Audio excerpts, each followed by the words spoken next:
Hey there, everybody. Welcome to another edition of NHL Trade Talk Now. My name is Jim Parsons. I'm here with NHLTradeTalk.com, and we've got a big trade to announce.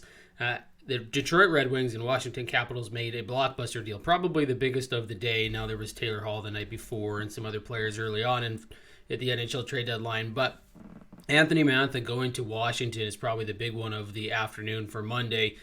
Here's the deal. So, Washington gets Mantha, and the Detroit Red Wings get Jakub Vrana, Richard Panik, a first-round pick, and a second-round pick. And basically what's happening here, it's almost like two trades in one.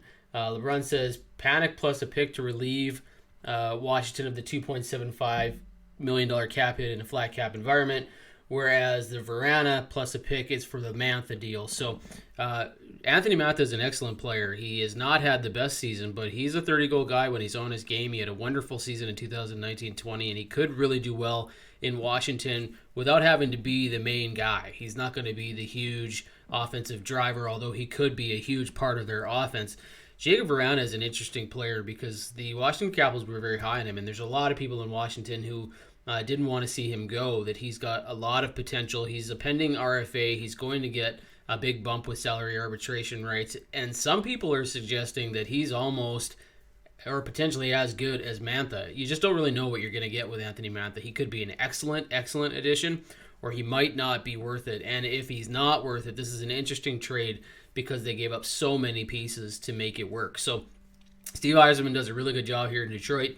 Moving Mantha, it sounds like he was open to the idea of it a few days ago and sort of explored that option. And then when the offer came in from Washington, it was almost too good not to say yes. So Yzerman picks up a bunch of picks, some really good players.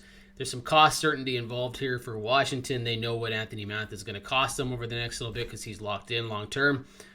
So it's a trade that could work out really well for both sides, but it's going to be very interesting to see how Mantha performs moving forward. Washington's going for it. Detroit has decided to even move some of their top players to get some picks and prospects and future. So it's an interesting trade, probably the biggest of the day. We'll have more on NHLTradeTalk.com. Obviously, like and subscribe to this channel. Hit the notification button for any more videos that we do today. And we've got a kind of a rundown coming up here later this afternoon, so stay tuned for that. We're going to have Kevin Armstrong and Shane Cini back with us to talk about all the trades that happened today, and we'll do that on the YouTube page. So you got to get notifications to see that video when it's coming out. Okay, thanks, guys.